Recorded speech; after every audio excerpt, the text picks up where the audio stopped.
Assalamualaikum warahmatullahi wabarakatuh. Kembali lagi di Lesson Education. Oke, pada kesempatan kali ini kita kembali akan melanjutkan tentang pembahasan prediksi soal CPNS 2021 dan kita masuk ke bagian yang ke-11 ya. Di sini kita masih membahas TWK, yaitu tes kewawasan kebangsaan ya. Bagi teman-teman yang sudah request di kolom komentar, tetap sudah saya catat, nanti akan kita bahas di video setelah ini. Oke teman-teman, kita langsung saja masuk ke pembahasannya ya. Kemarin di bagian 10 kita sudah membahas soal nomor 1 sampai 5. Sekarang kita akan masuk ke soal nomor 6 ya. Bangsa Indonesia memiliki ciri-ciri ramah, sopan santun, lemah lembut, dan senang membantu sesama merupakan pengamalan sila A ke-1, B ke-2, C ke-3, D ke-4, dan E ke-5. Teman-teman silakan jawab dulu pertanyaannya. Kalau sudah, sekarang kita akan membahasnya ya. Jadi di sini teman-teman unsur-unsur Pancasila ini sebagai berikut. Yang pertama adalah ketuhanan ya. Ini adalah mempercayai adanya pencipta yaitu Tuhan Yang Maha Esa, serta bersikap saling menghormati dengan antar pemeluk agama lain. Ini jelas ya. Berarti yang nomor 6 bukan sila pertama, ini sila ketuhanan. Kemudian sila yang kedua itu adalah unsur kemanusiaan yang adil dan beradab. Itu artinya memberikan kepada orang lain apa yang menjadi hak mereka dan hak diri sendiri.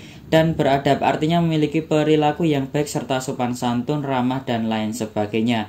Nah dari sini kita sudah menemukan ya, di video sebelumnya saya sudah membahas perbedaan antara sila-sila ke-1, 2, 3, 4, 5, dan juga sudah saya bahas juga perbedaan sila yang hampir mirip, yaitu sila kedua dan sila kelima. Perbedaannya sudah saya bahas, teman-teman bisa cek di channel Lesson Education. Di video-video sebelumnya sudah saya bahas dengan sangat jelas. Oke, berarti teman-teman untuk soal nomor 6 ini kita mendapatkan jawabannya yaitu B, sila kedua ya, tentang kemanusiaan. Oke, sekarang kita masuk ke soal nomor 7. Sidang BPUPKI pada tanggal 10 Juli 1945 menghasilkan Piagam Jakarta dan pembentukan panitia-panitia hukum dasar. Berdasarkan hasil rapat tersebut, panitia pembela tanah air atau PETA diketuai oleh ya, A. Insinyur Soekarno, B. Muhammad Hatta, C. Sudirman, D. Suparman, E. Abikusno Djokrosujoso. Teman-teman bisa jawab dulu. Kalau sudah, sekarang kita bahas ya. Oke, seperti ini.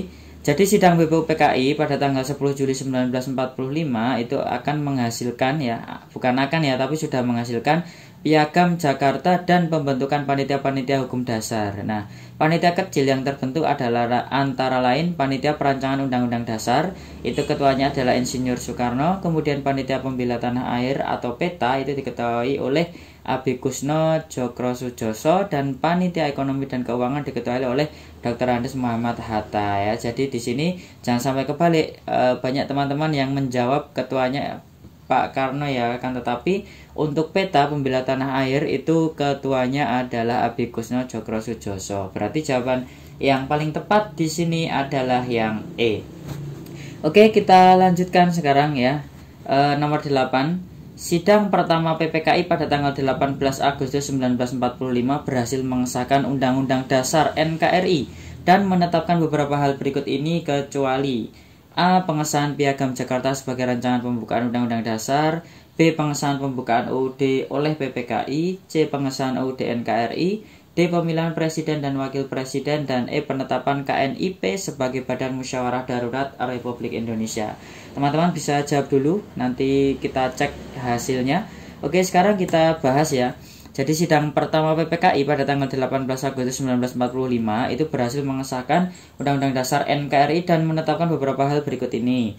Ini adalah beberapa pengubahan Piagam Jakarta yang disahkan pada tanggal 14 Juli, sekaligus mengesahkannya sebagai mukadimah Undang-Undang Dasar 1945.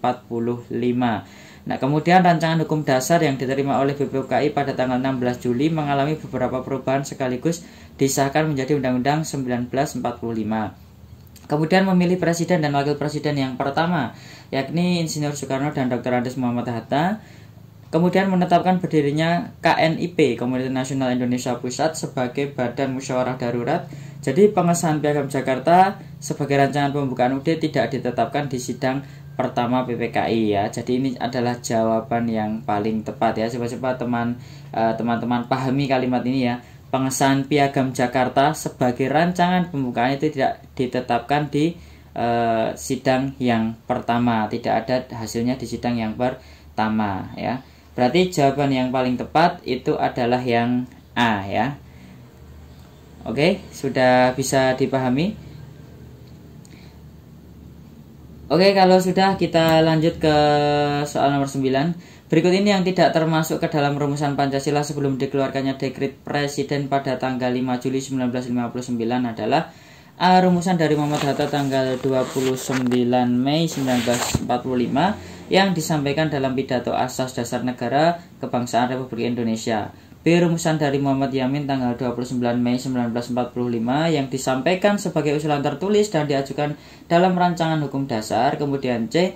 Mukadimah KRIS tanggal 27 Desember 1949 yang D. Mukadimah UUD sementara 1950 tanggal 17 Agustus 1950. E. Pidato Soekarno pada tanggal 1 Juni 1945.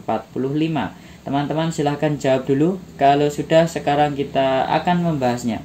Berikut ini adalah rumusan Pancasila ya sebelum dikeluarkannya Dekret Presiden tanggal 5 Juli 29 Mei 1945 ya, yang disampaikan Dr. Muhammad Yamin ya, tanggal dalam pidato Asas Dasar Kebangsaan Republik Indonesia. Itu rumusan yang pertama. Kemudian rumusan yang kedua dari Dr. Supomo, kemudian pidato Dasar Indonesia Merdeka oleh Insinyur Soekarno, itu rumusan yang ketiga. Kemudian Piagam Jakarta sebagai rumusan yang keempat, dan pembukaan UUD 1945 itu rumusan yang kelima ya. Kemudian rumusan yang keenam Mukadimah KRIS tanggal 27 Desember 1949 dan Mukadimah UUD sementara 1950 tanggal 17 Agustus 1950. Ya, jadi rumusan Muhammad Hatta pada tanggal 29 Mei yang disampaikan dalam pidato itu bukan merupakan rumusan Pancasila sebelum dikeluarkannya Dekret Presiden ya. Jadi di sini pada tanggal berapa tadi? 29 Mei itu yang masuk rumusan 1 itu yang dikemukakan oleh Mr. Muhammad Yamin ya, bukan Muhammad Hatta ya. Jadi jawaban yang tepat ini adalah yang A ya, karena di sini yang ditanyakan adalah yang tidak termasuk ya. Jadi yang benar itu disampaikan oleh Mr. Muhammad Yamin ya, bukan Muhammad Hatta. Oke, berarti jawaban yang paling tepat nomor 9 adalah yang A. Oke, sekarang kita lanjutkan untuk soal nomor 10. Hormat menghormati serta bekerja sama antar pemeluk agama dan penganut kepercayaan yang berbeda sehingga terbina kerukunan dalam kehidupan manusia merupakan pengamalan sila A. Ketuhanan yang Maha Esa, B. Kemanusiaan yang adil dan beradab, C. Persatuan Indonesia, D. Kerakyatan yang dipimpin oleh hikmat kebijaksanaan dalam permusyawaratan perwakilan, E. Keadilan sosial bagi seluruh rakyat Indonesia. Oke teman-teman, bisa jawab dulu. Kalau sudah, sekarang kita lanjutkan. Yang pertama ya, ini sudah dibahas di soal sebelumnya tadi. Ada unsur ketuhanan, unsur kemanusiaan, unsur persatuan, kemudian unsur keadilan sosial ya. Ini kira-kira yang mana teman-teman jawabannya ya? Oke, kita langsung saja ya. Jadi yang tentu saja yang benar adalah unsur ketuhanan ya. Jelas di sini ada tentang agama dan penganut kepercayaan ya. Itu tentang unsur tentang agama. Jadi jawaban yang paling tepat di sini adalah yang A. Ya, seperti itu.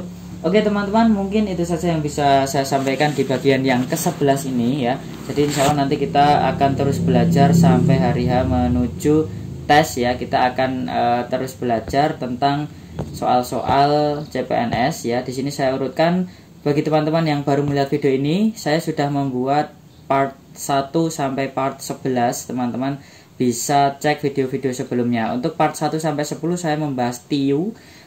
Di part 10-11 ini saya membahas TWK dan nanti bisa saya acak lagi, bisa TKP, bisa TIU. Dan nanti teman-teman kalau punya soal yang perlu dibahas silahkan tinggalkan di kolom komentar ya. Terima kasih sudah menyaksikan video ini sampai selesai. Jangan lupa dukung terus channel ini supaya bisa berkembang dan bermanfaat bagi sesama. Terima kasih, sampai jumpa di video selanjutnya. Wassalamualaikum warahmatullahi wabarakatuh.